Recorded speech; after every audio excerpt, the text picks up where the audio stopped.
Thanks for watching the GRCC Future Tech Careers YouTube channel. Future Tech Careers is a program designed to connect tech and advanced manufacturing students with career readiness support services. If you stick around until the end of this video, a QR code will pop up on your screen. You can scan it or tap the link in this video description to access our Future Tech follow-up form. This will give you a space to share your contact information, as well as provide feedback on this video so we can keep you updated on all upcoming Future Tech events. Thanks again for watching and enjoy the video. Hello to everyone in person. Hello to everyone on Zoom. Thank you for joining today's event. It's a career conversation with our guest star, Richard Maloley II. He is an ethical hacker and senior cybersecurity consultant at Digital Elevation USA, and he'll be sharing with all of you today his journey, starting as a GRCC student, just like many of you, to where he is now in cybersecurity. So we're honored to have you here. Thank you for joining us, and I'll pass it off to you. Thanks, Linus. Can you go to the next slide? Yes. Hi, I'm Richard. This is me. This is also me. I'm also on the screen. So a few things about me. I'm a senior security consultant and ethical hacker. Short story is companies hire me to break the Computer Fraud and Abuse Act. Simple as that. I'm allowed to do that because companies hire me to do that. I like to eat steak. I like to drink vodka martinis. I do have a family. I'm married. We've got 2 dogs and we've got a cat that we think is a cat, although it acts more like not a cat. You go to the next slide for me. So quickly, well, not quickly, but here's my educational background. I spent some time here, and I have to tell you that every one of you is making a fantastic choice by being here. And they're not making me say that. I truly believe it. I've counseled countless young folks over the years about, they're juniors or seniors about to go into college, and I always say, wait a minute, where do you think of going? They're like, oh, I want to go to a 4-year school. I want to go to Michigan State. I want to go to U of M. I want to go to these party schools. And I say, good, you're going to be washed out after that first or second semester, because that's what I saw. I went here, and the same friends of mine from high school that went to the party schools ended up right back here. And they enjoyed it here much more. So I love my experience here. I took classes like debate and public speaking and acting. Acting was my favorite class here. I also took, obviously, all the computer classes. When I came here, I was already running a computer-based business. So I actually went to the dean at the time and said, hey, I can't be in the intro classes. If you need to send me up to higher classes. The Windows Server class that I took here, the professor, Sir Katie, I don't think she's here anymore. She actually had me rewrite all the labs for the class because I had already known and worked in that area. Then I went over to Grand Valley State University after graduating from here.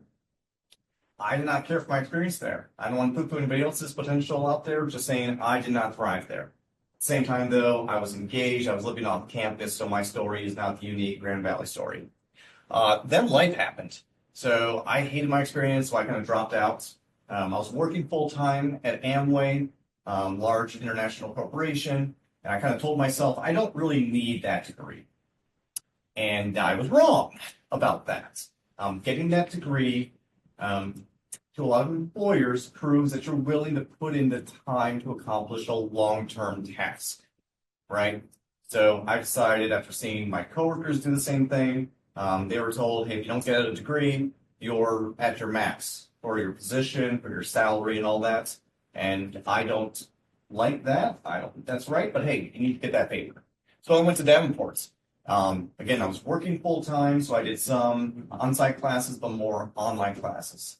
I'm a people person, as I've discovered over time. I need to be around other people, so I went to more in-session classes than online, right? So I was on the 7-year education plan for college. I did graduate, so I've got my associates here, associates in arts and sciences here, and then my Bachelor of Information Security from Davenport's. Next slide, please. Here's my work history. It's kind of extensive, but let me walk you through a little bit of how this started. So not on this slide is my high school work experience. The reason for that is because it's high school, and high school really doesn't matter. You're in the real world now. This is what matters. Starting in college, though. So I was an intern at Amway. So my dad worked at Amway. And one day he said, son, you need to apply for an internship. And as the best, well, he gave me a lot of advice from the years, but that was some really good advice that he gave me. He did not help me get that job. I want to be very clear. There was no,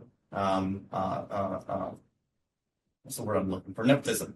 There's no nepotism there. I got it all on my own. But working on the Windows Server team, which was great. So the way Amway internships worked, at least at that point, you get in, they pay you really well. Important here. They paid above market rates for that. They give you a project, and you complete your project under the tutelage of a mentor. Then I left after my summer internship, and I needed a job, so I went to iServe Internet. I was the guy picking up the phone after hours saying, "Hi, thanks for calling iServe customer support. My name is Richard. How can I help you today?" That was a job where I learned a ton about customer service, and a ton about talking to people, right? Next, I went back to Amway because it was a really good place to work at the time, and I wanted some more experience there. The Unix team gave me a great opportunity. Again, big project. My project that summer was to work with the data administrator, SAN storage area network, SAN people, to implement a brand new storage network. So then we got the new hardware in. I configured all the switches, all the components, and then my job was to map out and run fiber cable from there to every server in the data center. And then on Sunday mornings, we would migrate the data. We would unplug one set of cables, plug in the new ones, reboot the server, boom. And then I would have to cut all the cables and pull them all out. All in all, I think I ran over a mile's worth of cable that summer. After that summer, I once again needed a job, so I went to Craigslist and started applying. And this one local manufacturing firm called ZZ Performance, I think they're still around. They needed just a contractor to help out with IT for a while, and I'm like, hey, I'm a jack of all trades for IT, so why not? And you also notice that nothing here is about security quite yet. I actually got into security a little bit later on. But they kept me on for the rest of that winter, spring, and then I had a dilemma. What was I supposed to do? It's a job, it's a local job, they're paying me a decent rate, but I actually ran into an ethical dilemma with them. The business owner didn't want to pay for licenses for their Windows licenses. And I said, great, buy it. Because that's an ethical thing. Your businesses make money that way, right? You actually have to pay for stuff. And so I firmly believe in that. So, went back to Amway. And the joke here, has anybody ever seen the movie Office Space? No? Homework. Homework, all of you. You need to watch the movie Office Space. You have to watch the movie Office Space. So there's a character on Office Space that has been there forever. And, the business brings in consultants to look at efficiencies. Who can we fire, essentially? And Milton is his name. Milton technically got fired years ago. They just never put the paperwork in. And so he's still receiving a paycheck, and they never told him he was fired. So I had the same kind of thing going on for a little while where Amway, my internship ended, but they were like, we still want you here. So they switched me over to another department that had what we call an open billet. So at Amway, an open job is an open billet. That was the terminology at the time. So they moved over to the operations side. So they stuck me in an office in a new building, the new data center they had built out. And they said, hey, Richard, you manage this stuff. So that's HVAC appointments, that's running cabling, that's ordering and installing new servers, installing the operating systems, and all that fun stuff, which was great. I'm a smaller person, so it worked out really well. I can crawl underneath the floor. I can go inside the server racks and really do a good job at running all the cables. So good thing for me. After that one, they moved me. So my boss at the time was like, hey, I like you. And I think you got more potential than just being in the data center all day. And he said, I want to give you an opportunity here. I want to put you over here on this team, and you're going to work with our other large teams that are virtualizing applications for use down in Costa Rica. Long story there. So I'm like, cool. So they sent me to a class and I started doing the stuff. Again, nothing to do with security quite yet, although I will share one small story. I was virtualizing an application. It was a finance application. Welcome. There's a finance application. And so the way to do this is my workflow was I go to the application business owner and go, hey, show me your application. Walk me through it. So this gentleman around my age opens up his laptop, opens up a Microsoft Access database file, and says, okay, this is the application. This is how we calculate the bonuses for a whole bunch of what they are called independent business owners. So every month, we calculate their bonuses. Okay. Weird thing to do with an Access database, in my opinion, on a laptop that travels. So what happens? Well, you click export, and it creates a text file, which you then attach to an email, and you send an email to the bank. And I said, that doesn't sound right. What's in that file? And you open up the file, and it's routing number, account number, the debit. Routing number, account number, the debit.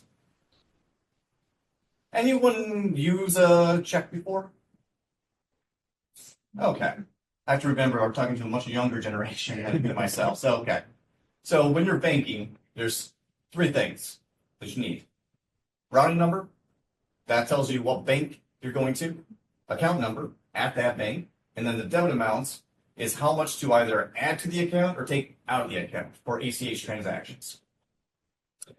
This was a plain text file full of account numbers. That's a huge, huge security no-no. You don't ever put that stuff in plain text like that and send that to the bank. So that was my first big security incident that I flagged up to the security team at Amway.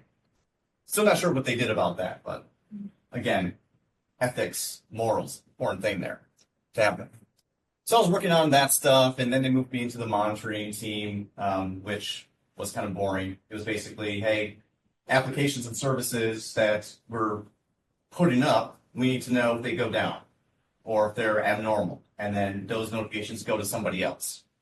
That was really boring to configure and all that, so I just did not like that. After that, OST called me. Open Systems Technologies here in town. They are still here. They just changed their name to Verbant about a year or so ago. They're a hot mess. Anyways, so OST called me up. They're like, hey, we like your resume. We think you might be a good fit. Come on in. So I did. And so I started off as just a consultant working on VMware and Citrix systems.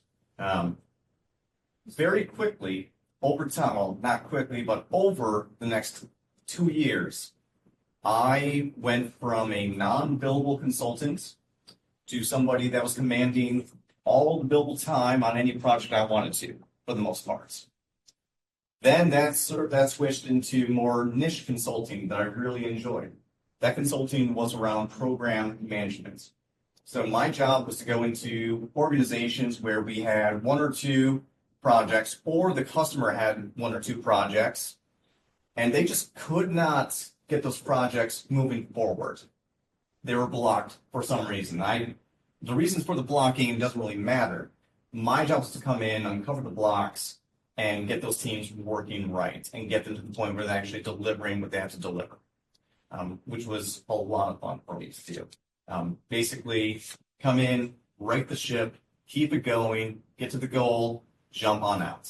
So I spent like 6 to 8 weeks flying out to Minneapolis, right, for one of these projects. Fly out Sunday, Monday morning, flying home Thursday, Friday, back at it.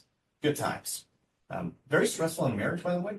So if that's a type of consulting that you're ever thinking about, ask those questions. How much travel time is this going to be? Is it more than 40%? More than 40% is really hard. Less than that is okay. Right now, I'm doing about 40% travel.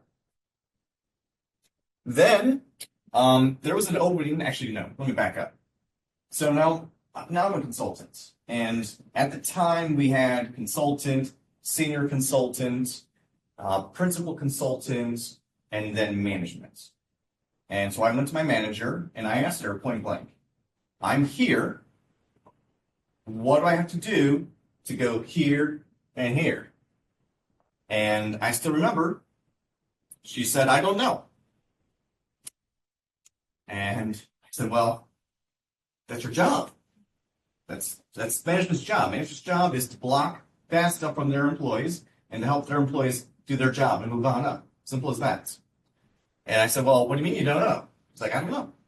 Like, okay, well, that tells me everything. So all of a sudden there was a job opening on the security team. And I had no idea what our security team did. What I did know is that I had a degree in security. I've been a hacker since I was a little kid. I still remember when I ran an Nmap scan of the internet as a teenager, and I had a mail server running at home, and all of a sudden, my mail server pops, and there's a message from one really angry system administrator somewhere saying, hey, stop scanning my stuff. And I was like, oh, well, now I want to do it more.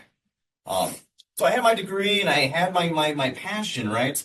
And so I applied, I met with the guy, his name is Scott Montgomery, and we met, we had some drinks, and he's like, hey, I think this will work for us. And I said, yeah. And it's been about 8 years now with him and with the security practice. And it's something that I enjoy doing. And then something happened. So back in 2023, OST made some changes that I disagreed with and that we disagreed with, and so we decided to take our little security practice and move it to a place called Digital Elevation. And that's where I'm at right now. So we're a small company. We're owned by another company right now, but we do good work. To give you guys some numbers, right, because we're talking about career, so there's some numbers you want to care about, right, is probably something I'm going to guess. So I make about $140,000 a year. Right now. I'm 38 years old. Okay? That's a pretty darn good income for Michigan. It's a really darn good income for Michigan. Our security practice itself is about 30 to 40% profitable year over year. Meaning that at the end of the year, right? So fiscal year going from January to December, at the end of the year, if we made $1 million, then there's a good $40,000? $400,000? I don't do math well. I'm not a math guy. So, but there's a good chunk of cash there that stays in the business. That's really darn good. If you think about profit margins, most profit margins are like, 5%, maybe 10%. We're in upwards of 20 to 40%. Very happy with that outcome. Can you go to the next slide for me? So let me talk to you a little bit about what my day job is, right? That's my little battle station at my office right now. I prefer my home office setup, but my home office is really messy, and I wasn't at home when I made this slide, so that's my actual office. So usually I'm at a client. That's most of my job is at a client, because my day job, the thing I do day in and day out at a client, is I come in and I do a overall security assessment. So from the IT perspective, that's a lot of Nmaps, port scanning, that's vulnerability scanning, that's auditing policies, procedures. It's looking physically, where are the cameras? Are you locking your workstations? Do you have shredder bins around? Is there a clean desk policy? Stuff like that. Then at the end of that day, 1 or 2 days, I usually have enough data to compile a large report. Not a written report. Well, it is written, but it's not like a printed report. It's all electronic. So a slide deck along with an electronic deliverable that walks my client through all of our findings and our recommendations. So the findings might be, you've got weak passwords, because I do password cracking. The findings might be, you've got a whole bunch of critical severity vulnerabilities. Maybe you've got unsupported Windows, you've got unsupported SQL servers, you've got out-of-date SSL certificates. You've got all this stuff going on, right? And then I tell them, based on all those, here's your prioritized recommendation list, things that you can do. And then during that exit meeting, I usually try to get very specific about, okay, these top items right here, That's your priority. Do those today. These ones in the middle, not so priority. This one at the very bottom, that's configuration change. Just do that today. It's easy, just get it off my list, kind of a thing.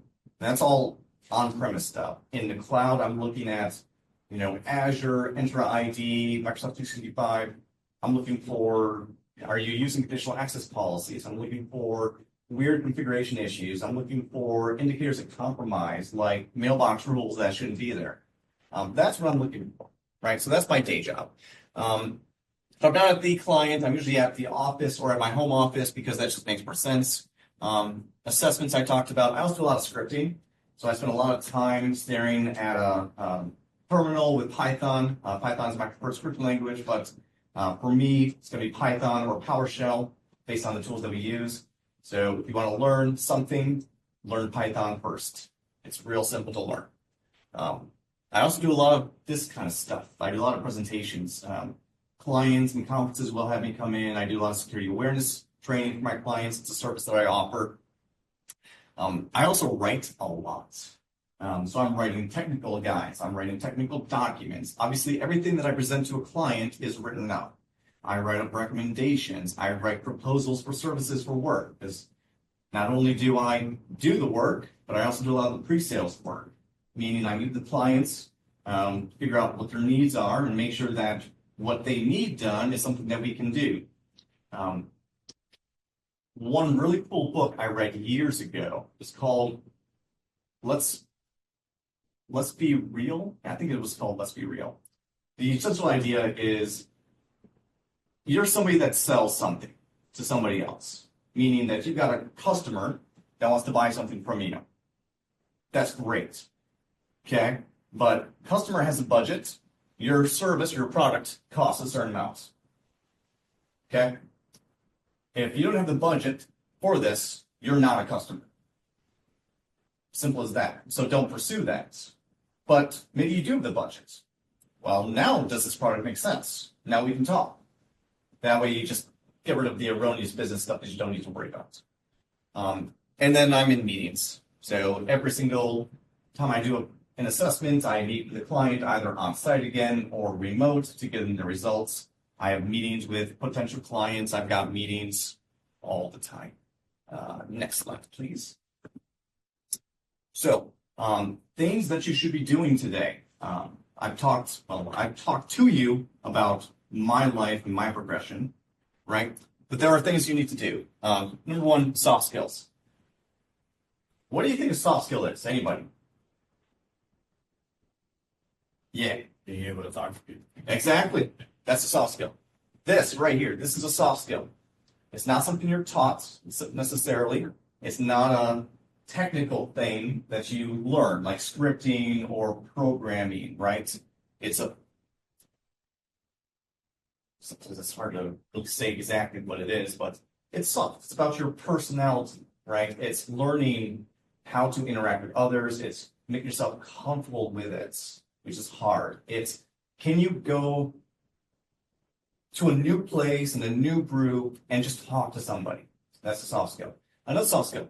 I translate real heavy nerd to normie, right? That's my job. I'm really good at breaking down a complex topic and going, here's really what it is. Make it into that bumper sticker. Number two, you do need to build those technical skills. So you need to learn a scripting language if you're going to work in cybersecurity. You need to learn how to use tools like spreadsheets, right? Those are technical skills. You need to know what vulnerabilities are, what an exploit is, and all this. Those are technical skills. You need to learn how to use a computer in this career. If you haven't already, you probably, if you're going to work in cybersecurity, you need to know a little bit about Linux, for example. That's a technical skill. Set a career goal. For the longest time, at the very top of my resume, had an objective. My objective is to be a CIO at a Fortune 500 company. That's my objective. Every job to this point was, ideally, to get to that final objective. Do I still want to be that? Nope, I don't. Still a goal, though. Still an objective, potentially. But I like consulting a lot more. You need to network. and go to meetups. There's a bunch of them. This right here, great first step. I want to applaud everyone here and on Zoom because you're taking a great first step. This is huge. I don't care how much you know. I don't care how many certifications you have. I don't care how many degrees you've taken, how many classes you've taken. There's a lot of people out there that are highly, highly more technical and skilled than I am. And sometimes they don't get hired. Because it's not always about what you know, it's who you know as well. A lot of jobs, and this is something that a lot of people don't like to talk about for some reason, but I will talk about this all day. It's about who you know. When I left OST the first time, or when I left OST, it was with the people I knew that brought me along with them. When I got my first job at Amway, why was that? Because someone that I know told me I should do it. How did I go back to Amway? Because they knew who I was and they wanted me to come back. Most of what you do in life is going to be about people you know. So build relationships, keep relationships. It's weird. So especially if you like the West Michigan area, West Michigan IT, so not just cybersecurity, but IT, the entire thing is a very small world. Today, I literally had lunch with the guy that hired me at OST originally, who they fired a week ago. You never know in this business, especially in West Michigan, who you're going to be working with. One day you're out of a job and you might be working for somebody that you hired originally. It's crazy how that happens. The last one is to say what you will do and then do what you say. I think this is the most important thing to learn today, especially about me. If I say I'm going to do it, I'm going to do it. And that should always happen. Always. Keep your promises. Even if it means you have to put in the extra 5 hours to make it right. Make it right. All right, next slide. All right, that's enough of me yelling at you guys. Are there any questions? I don't know. How long are we supposed to go anyways?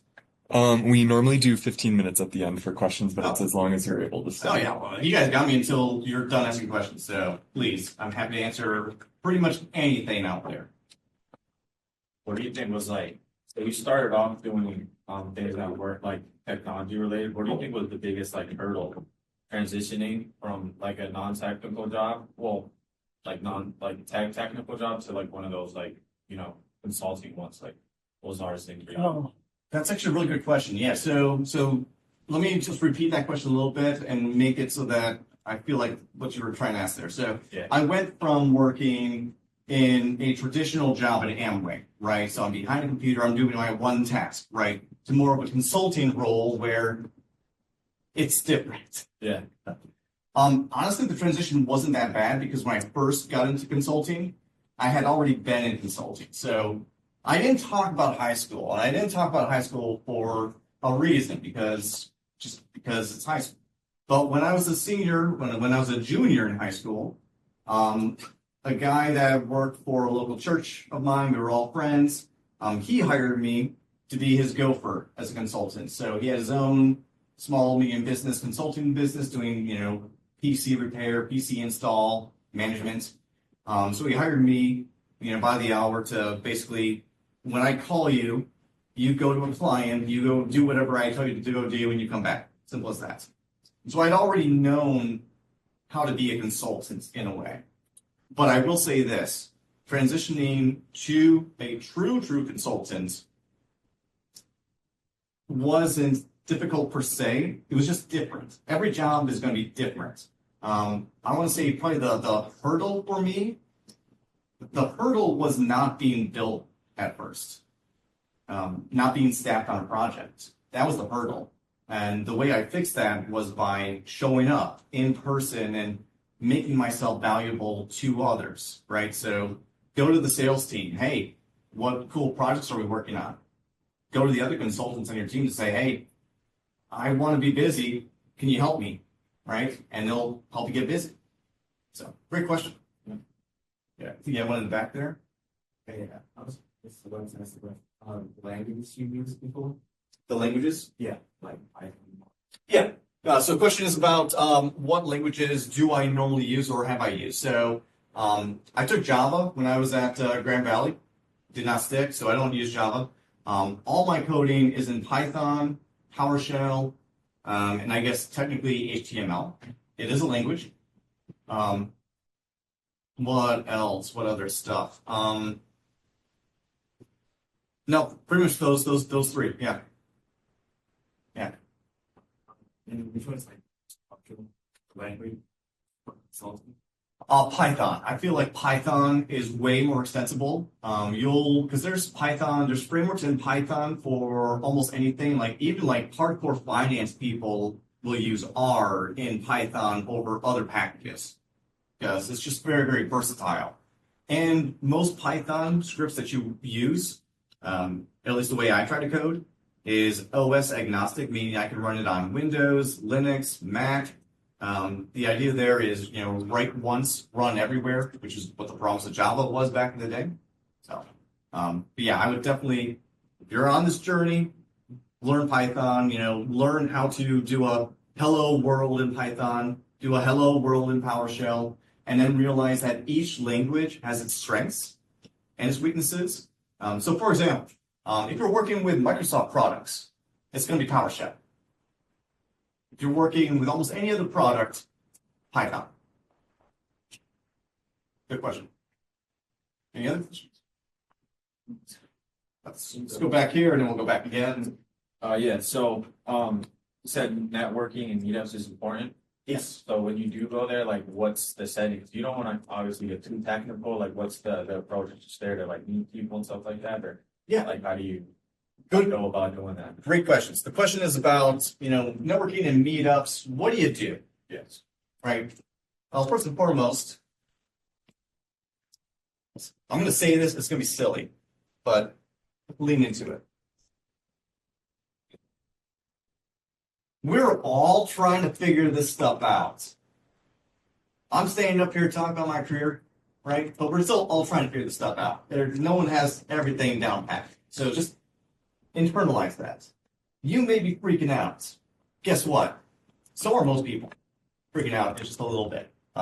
So when you go to a social networking event or a meetup, first and foremost, you probably got invited, so you should know at least one person there, hopefully. If you don't know one person there, there's almost always somebody there that's the organizer that's going to welcome you in. Learn who they are, right? Do a little bit of recon ahead of time. If you know that there's a person putting it on, go to LinkedIn, go to Facebook, look them up, Google them. It's okay. It's not creepy at all. It's 2025. It's not creepy anymore. Just go up to somebody else that's alone and say, hello, I'm Richard. Who are you? A lot of times, these various mixers will have, some sort of designation like, put this sticker on if you're looking for a job. Put this sticker on if you're hiring somebody.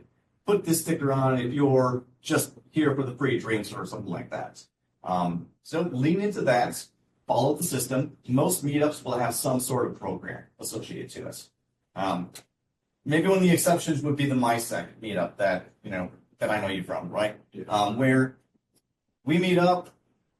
If you're new, we're going to kind of embarrass you by saying, hi, welcome, and we'll introduce who we are. And then it's up to you. And the key here is to be regular, listen, and when it feels right, introduce yourself, talk, add to the conversation. Don't detract from the conversation. I'm not going to say don't be weird because we're all kind of weird in our own ways. So don't be weird, but just be yourself. Be yourself and try to have fun. Life is all about fun. Does that help? Yes. Look, I had a question about Python again. Yeah. So what's the best way to practice it in Python? Best way to practice it? Yeah, to practice it since I think our learning was for them. Yeah. So, good question. The question is, so looking at a language and learning the language, how do you go about doing it? So there's a bunch of free resources out there. Let me tell you. Number one, if you just Google Python tutorial or language plus tutorial, you're going to get like 10 to 100 different blog posts telling you how to do hello world in that language. Right? That's number one. That's the easiest way to even begin to get started, right? Number two, give yourself an objective. So here's the objective I give anybody that ever asks me about Python. I want you to write a wrapper script that runs Nmap. Right? So Nmap is a port scanning tool that we use in security. And it's a really powerful tool. And it's got a ton of options, right? So you could do an Nmap -A-V -ST4 blah, blah, blah, blah, blah. And when I tell you that, your eyes glaze over. And if I try to give a junior consultant that, they're going to go, I can't remember all that. And so I tell them, write a wrapper script. So for my day job, I have a script. When I go to a client and I start to scan their network, my script is, subnet scan.py, and then an option. And the option is usually -S for a subnet, because I'm going to scan a subnet, space the subnet. Now, I don't have to remember all my crazy arcane commands. I only have to remember the one command. And so now I've got a Python script that I wrote all on my lonesome that works consistently, and I can hand off to anybody else, and it's working consistently. That's how you learn a language. You give yourself an objective, a goal, and you set out to do that thing, and you just do it until you're done. That's the only way to learn. Just like how you learn in school. Well, you read a book, you go to lectures, you take the test. The objective is your test. Does that help? Hurt? Okay, awesome. You got another question, yeah. Whatever you have to be, so quite levels. Was that? Quite levels. It's like the worst thing. I'm not familiar with that one. It's like shows you bias to me. Okay. Yeah. I was trying to whatever you have to be to me. That's simple. Yeah, I'm not aware of any level requirements. So if I was to give myself a level grade in languages, I'd be like a C- to a D. Yeah, I go to ChatGPT and ask it for help with my scripts because it's a good resource for that. But I also don't just take its output and go, good enough. I test it, I run it through the courses, and then I fix the mistakes that it makes, and yeah. The other aspect is when you're coding, right? We're generally not in a terminal without any help. You're using some sort of integrated development environment, IDE, like Visual Studio Code, that'll kind of give you hints as you're typing so you know you're getting it right. That's how you learn. So there's a website called tryhackme.com. They've got a bunch of free resources. It's basically, it's rooms. So you enter a room, and the room walks you through a bunch of tasks and objectives and gives you step-by-step instructions. So there's a bunch of rooms on coding. There's an entire red team penetration testing thing. There's an entire blue team defensive thing that you can pay for as well. That'll just walk you through everything. Highly recommend that kind of a resource. Yeah. Yeah, a few years ago, I was giving some advice about giving advice to people, and it was about entry-level talent, like what to tell them, recent grads. The suggestion was that the best first step would be to work at an enterprise, similar to Amway. Yeah. And then move to a consultant. You still see that as true? Actually, it was from companies that you work with. That don't come to us as a consultancy until you've got some experience at an enterprise level. Absolutely. I would still give that same advice. Okay. And we recommend like these, like to look at the firewalls and the analytics. Absolutely. Okay. Heck yeah. In fact, if you haven't already, now's the time to start looking into internships as a college student. If you're not looking at internships at these large local companies or local to wherever you're at for the summer, then you're already behind. And in all seriousness, they get competitive. And if you want real world experience, which you do, you want that experience, you have to apply and you have to take it. I also recommend, and this is going to sound really silly, because we're talking cybersecurity careers, but if you go back a few slides to my work history,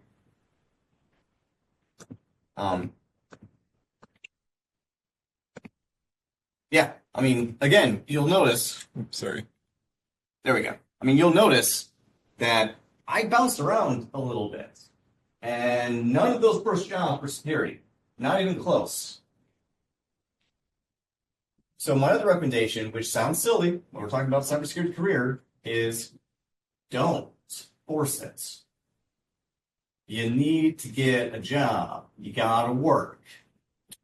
What I'd like to recommend is when you're in your job and you care about cybersecurity, look for ways to turn that job into a cybersecurity job. Because it's 2025 and it's only going to get crazier, but we're all on computers. Every job is computerized and automated to some extent. So in some sense, we're all cybersecurity people at the end of the day. If you have a password, if you care about your password, and you care about keeping people out, the adversary outside of you, congratulations. You're a cybersecurity defense person right now, by default, which we should all be that. Then when you're in your industry or in your job, once you're there and you have experience, now you can start to think about making those lateral moves, right? So OST for me was a lateral move. I went from one type of consulting over to security consulting. At Amway, if I was still at Amway, I could have maybe made a lateral move from the operations team to the security team. But if I'm not there, do you think I'm going to get hired into the security team with no experience and nothing behind my name? No. So focus. I know, again, it sounds weird. Focus less on getting the cybersecurity job. Focus more on job. Any other questions? Yes, sir. How important is like a higher degree? Was the question how important is it to get a higher degree than a bachelor's? Or how? From associates to. Okay, yep. All right, so out of associates, bachelor, PhD, your bachelor's gonna be the most important for you right now. Associates, and I hate this, I feel like a lot of employers look at just an associate's degree as I gave up degree, which is unfair, but I can understand. Going all the way from start to finish and ending up with your PhD, in my opinion, I would look at that candidate and go, they have no job experience in this industry. They think they know it all because they've learned a lot about academia, but they don't do this. And so I'm afraid that they're too far advanced for the basics to still be taught. But a bachelor's degree shows a few things. One, you committed to that 4-year degree. You got that paper. You can do a long-term project. And very important for me. I've got projects that will span multiple years at times. Number 2, shows me that they did their time. They want to do the next thing. PhD come later, in my opinion, along with an MBA. But along with that, I've seen too many people go get their MBAs and then they come back and run businesses into the ground, unfortunately. I'm not really sure what gets taught at the MBA level these days anymore, but my business classes help me different stuff. So yeah, I would highly recommend associates. Yes, get that. Please get your bachelor's degree as well, and then make your focus a career. I think that's going to be the most beneficial. Yeah. Okay.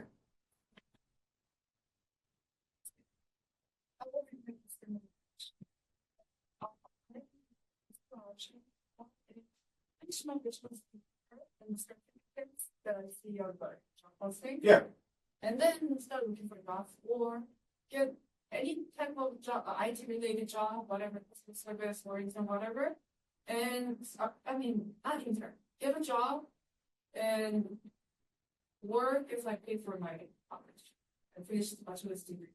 Which one would you? That will take longer. 7-year program right here. Yeah, you came in a little bit later, but I talked about, can you go back one slide? Yeah, so associate's degree, started a bachelor, dropped out, worked, went back to school to get my bachelor's. Do I recommend that exact program? Not really, because it took way too long and it probably did stunt my career growth at the time. If I had buckled down and gotten the bachelor's degree, within those 2 years, well, one, I don't know if I'd be in this exact same job. I might be just doing something else, right? But I feel like I'd be further in my career, maybe, more management by then, by now. But everyone's life is a little bit different. Everyone's situation is different. I was living off campus. I got engaged. I was ready to get married. I had a full-time job. So to me, I already had the job. I don't need that degree until I did need that degree because the job said you can't go any further. Then I think part of your question was on certifications as well. Certifications. Let's talk about that real quick. Certifications, to me, will never replace your bachelor's degree. Certifications are a good thing, but they're also kind of a negative thing to me in the industry because just because you're certified doesn't mean you really know it. It just means you learned enough and memorized enough to pass the test. At least for some certifications. There's some really good certs out there, but the ones that I see a lot of, the ones where you go to a boot camp and then they shove you into the exam right away, that's you're not retaining that knowledge because you didn't grow it organically. It was shouted at you and you took your notes and then you went to the test and you're done. I do like some certs. So let's see here. The hands-on certs I really like. So in the Linux world, Red Hat. So Red Hat, the Red Hat Certified System Administrator certification, RHCSA. That is a really cool exam. You basically buy a book, you read the book, you do the practice labs in the book, and the practice labs are objectives, right? And I work in a very objective-based viewpoint here. Objective, install a web server and make it so that the web page says hello. Doesn't matter how you get that, just that's the end result. And so when you take that exam, you literally go in front of a workstation, you're given a Red Hat system and a list of 9 to 11 objectives. And if you get the objectives, you get the certification. It's hands-on. You're doing it. You learned it. You applied it. Last year, I got my CISSP certification, which was difficult, right? That's a very difficult one because not only do you have to have the work experience to support it, but then you have to have the practical knowledge experience too. The practical knowledge experience is extremely extensive. It took me several months of study to achieve it, and most people fail the first time. But yeah, does that help answer your question? Does that make sense? Okay. One more. As part of our Future Tech Careers program, we have the ability to pay students to attend conferences. Tech conferences. Oh, So this summer, I know we have the CSA, the West Michigan CSA, the third part in GRCon in the fall. Yep. How would you rate that in terms of students to go to, or are there other ones that maybe? So to be perfectly honest, I have not been to the Cloud Security Alliance one, although you're now like the 10th person this year to tell me that I should go to it. So I'm not saying you should go to it. that's what I heard. That's what I heard. Party. That's what I heard. Yeah. GRCon, I go to every year. So GRCon is going to be October 1 and 2 or 2 and 3, whatever that Thursday, Friday is. Fantastic conference. You'll learn a lot, but I'll say this real quick about GRCon. GRCon is a very, very classic security, more black hat type of conference. Meaning that a lot of the people that go to a conference like GRCon similar to conferences like B-Sides and DEF CON out in Vegas. They're the old school hackers that are definitely going to prank you and have fun at your expense. They're a little bit mean, but it's very, very real world. It's more real world than theoretical at GurCon. CSA, I haven't been yet. I believe that's very, very vendor heavy as well. And it's, yeah. I'd say for a student, you're going to have a lot more fun at a GurCon running into people. And a lot of those cons become that. It becomes our social meetup, where we also learn some new stuff, which is important.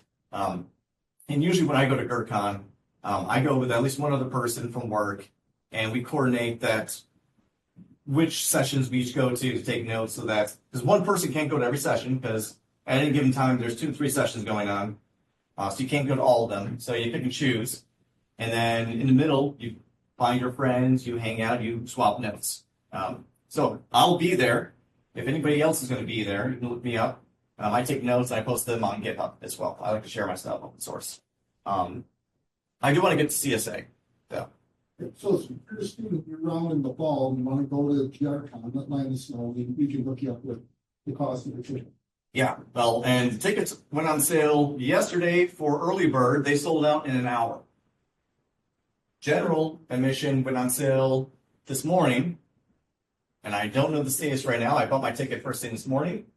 I wish I had a EDU email address because it would have saved me a bunch of money. $188 was my ticket cost. Yeah, good time. Yeah. So what are like, you mentioned like the wrapper scripts using Nmap. What are other like projects you could use to like cement like your cybersecurity skills? Anything? Oh, the question is about what other kind of projects can you do for scripting to cement these skill sets? I'm not going to cheap out with the everything answer. What I will say is, if you do it more than once, if it's a task you do more than once, automate that stuff. Use the script, automate it. So as an example, as a great example, Nmap. I run an Nmap for each computer network that I encounter at a client. And the client may have one network, and they may have 100 different networks, right? And my Nmap scan prints out 2 different files. It prints out an XML file, which is a computer machine readable format, and an HTML file that I create. And the HTML file is nice and pretty. That's for the clients. The machine readable stuff, the XML, that's for me and my script. I wrote another script that takes all those files and it opens up each file individually and pulls out information. So pulls out, the IP address, pulls out any fun ports, port 80, port 443, 8080, 8834, 10,000. There might be another one in there. Anyways, so it pulls out all the information and it creates a giant list, actually a giant dictionary. Then what it does is it launches a headless Chrome and opens up each of those web interfaces. So, port 80 is just HTTP, 443, almost everything else is going to be HTTPS, right? And it navigates there in the background, completely invisible, and takes screenshots and stores that. Then creates a nice HTML page that links everything. So I open up this page when I'm at my clients, and I see a list of services with screenshots. And I can scroll through and go, boring, boring, boring. Ooh, that's a UPS. I wonder if it uses default credentials. Click on the link, opens up the web page, test the credentials. If I get in, I win. Keep scrolling. Ooh, that's a super micro computer system. Default credentials for that is admin to admin. Does that work? Sweet. Now I own that computer system. My job is done. So that's what I mean about using scripts to automate stuff. Python is crazy, crazy extensible. So like you can read XML files, you can read text files, you can read CSV files, you can write to those files. Basically, if you can think it, if you can imagine it, you can probably do it. And so the way I usually start this, and there's just no marker here, but the way I start this is, you start big, right? You go, here's everything I want to get done. Here's the outcome I want. And again, I like to use the word outcomes here because everything in life should be an outcome. What's your end goal? You don't talk about the tools or the methods until you know where you want to be. There's always a start and the end. So, for an example, the end state here is I want a file with links and screenshots. You start there. That's what you want. How do you get there? You break it down into various small little pieces. Does that help? Yeah, absolutely. Perfect. Yes. Yeah. Would you invest in Michigan with like in-town graduates, or because I'm also looking at going to US and it's an online that kind of university. I'm not sure. So it's gonna be faster, I think. Yeah. So let me rephrase your question, and you give me a thumbs up if I got it right, and the thumbs down if you need me to clarify, or if I need to clarify. You're asking, do in-town employers prefer an in-town degree or an out-of-town degree? Okay. They don't care. The only people that care, you came in, I think, after I talked about it's not what you know, it's who you know. The only employers that care where your degree came from is if that employer prefers Ferris. They prefer Michigan State or U of M, which is wrong. Employers should not have a preference on the school that their applicants come from. They should only care about if they have an applicant, can the applicant do the job? I would say it doesn't matter. Once you have that piece of paper saying you got your 4 years, you got your bachelor's degree, you're good. I would not judge any school outside of that. Also, Yeah.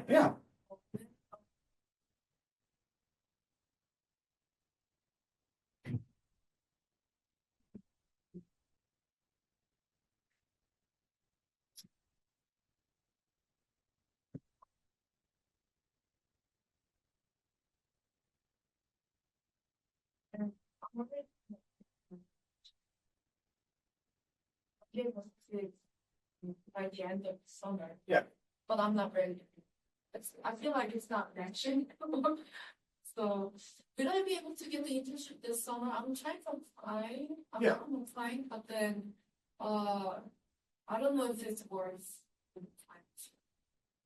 It's like worth it to put my time on this if I'm not going to get hired. Okay, let me, I just want to repeat that to you and just make sure that I'm hearing everything correctly and understanding correctly, okay? The question is around, you're working on your associates right now, and you just started in January, so you're a freshman? Technically? Yeah, you're a freshman, and you're looking for internships, but they're not really matching up. So you want to know what do you need to do to help recruiters match you up? Okay. That's a darn good question. It's a really good question, because it's going to have the consultant answer. It depends. Depends on the recruiter, depends on the job you're looking at. So first and foremost, if you're just now a freshman starting your associates and you're still not sure exactly what you're learning, right? It's going to be really difficult to hire you to do a certain role if that role requires the things that you're just now learning and you just don't know enough about. But I'm going to put a caveat there. I firmly believe that a good employer will take chances on people that don't fit the entire bill. Reason for that, if you go above and beyond qualifications, I have to make you unlearn stuff in a way, if that makes any sense. Younger minds that don't have the experience are much easier to mold and train, right? So that's my advocacy right there. If only recruiters would be on my same page. So things you could probably do. First and foremost, make a list of the companies and jobs you're looking at, right? So start there. And then you need to figure out, do a self-assessment as yourself. Looking at what the job is calling for, how much of that do you know? 10%, 20%, 90%? If it's less than 50%, it might not be worth your time for that role right now. Above 50%, I always say above 50%, apply. The worst thing that happens, you don't get the job. The best thing that happens, you get entered into the system for another job. The very best thing that happened, they take a chance on you. It literally is no harm, no foul. Does that help answer? Good. Hey, yeah. Anything else? Seriously, I love talking, so I will talk as long as you guys allow me to. You can even ask other questions. Like, I'm surprised no one's asked, have you ever been fired, Richard? I have been fired before. My very first job, I got fired from my very first job in high school. I got fired from McDonald's. And the reason why I like that question is because I got fired from McDonald's. And look at me now. So don't let that hold you back. Don't let somebody say no hold you back. You can do it. You can get there. Okay? Anything else?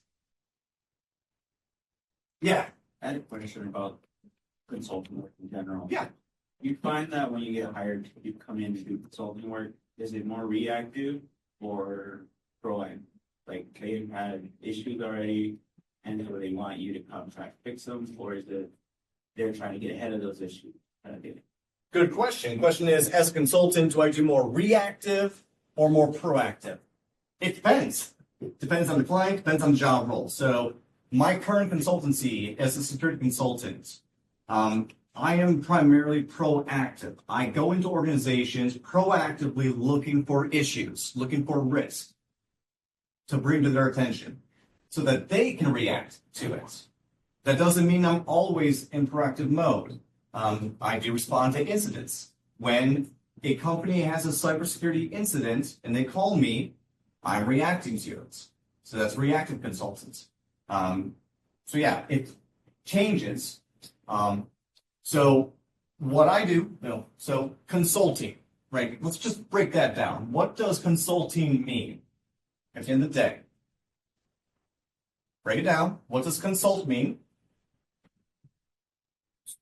Helping someone else, giving them advice. Yeah, giving advice, answering questions. At the base of it, that's what we do as consultants. Someone has a question, and you hopefully have an answer or can help derive the answer. That's the other thing. Consulting doesn't mean you have every answer. You're never going to have every answer in life. Don't ever pretend you do, because you're not. Simple as that. So consulting is simply someone asks you to come in and give them some help. Anything else? Yeah. No. Ask all the questions. I'm here for that.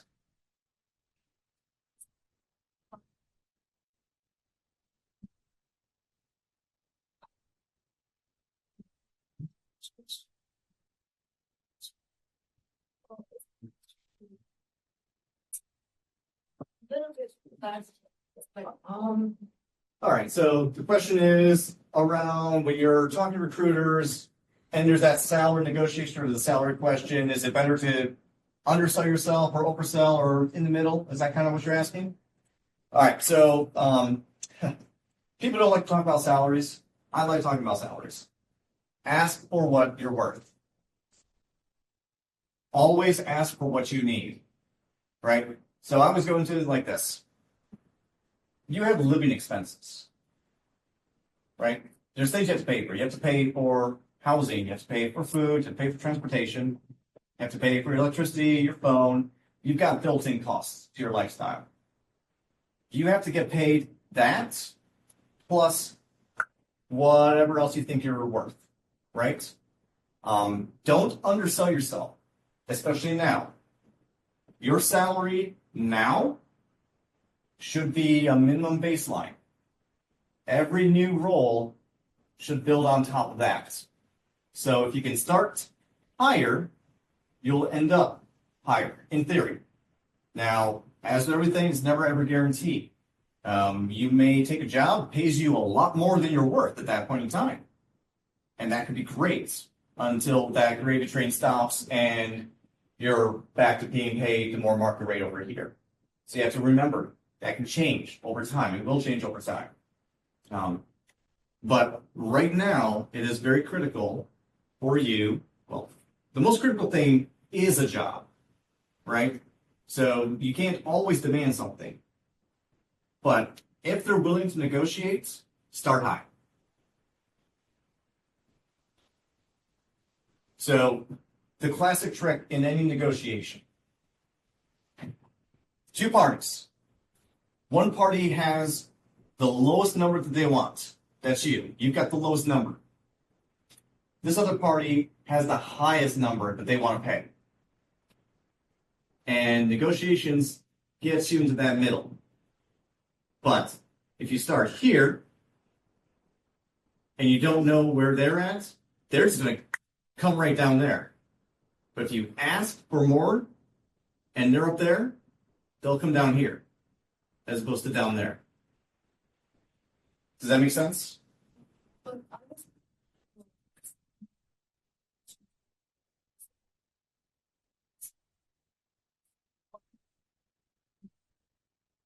that's why I wanted to appreciate. To find the opportunity, then honestly, that comes down to what you want. If the opportunity is more important than the salary, that's okay. That's your life. I know plenty of people that have foregone salaries and benefits to do something else. Government work, government and nonprofit work. Pay is less than, the other part of the market, but you get larger benefits. You get more job security, stuff like that. Does that help? Okay. So I want to make sure I answer your questions to the best of my ability. Yeah. Anything else? I can't believe you don't have any questions.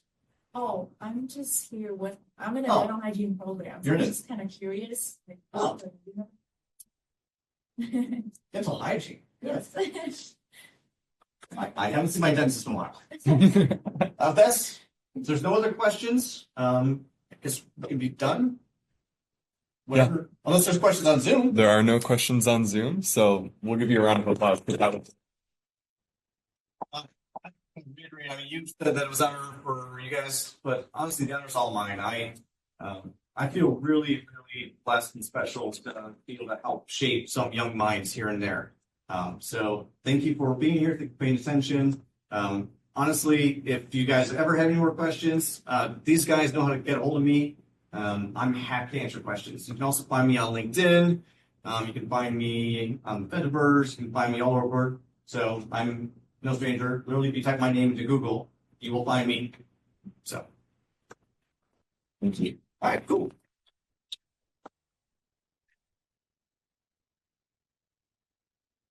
So now as we are closing up, I'll just give some final announcements. Give me a moment while I reshare my screen to the folks on Zoom. All right, everyone on Zoom can see my screen now. So this is an event hosted by GRCC Future Tech Careers. For those of you who do not know, we put on these types of career conversations, is what they're called, throughout the semester. This was our last event of the spring semester. But if you're interested in continuing to build up your tech knowledge, gain more experience in the tech industry, meet more people in the tech industry, it's a great idea to sign up to become a GRCC Future Tech Careers ambassador.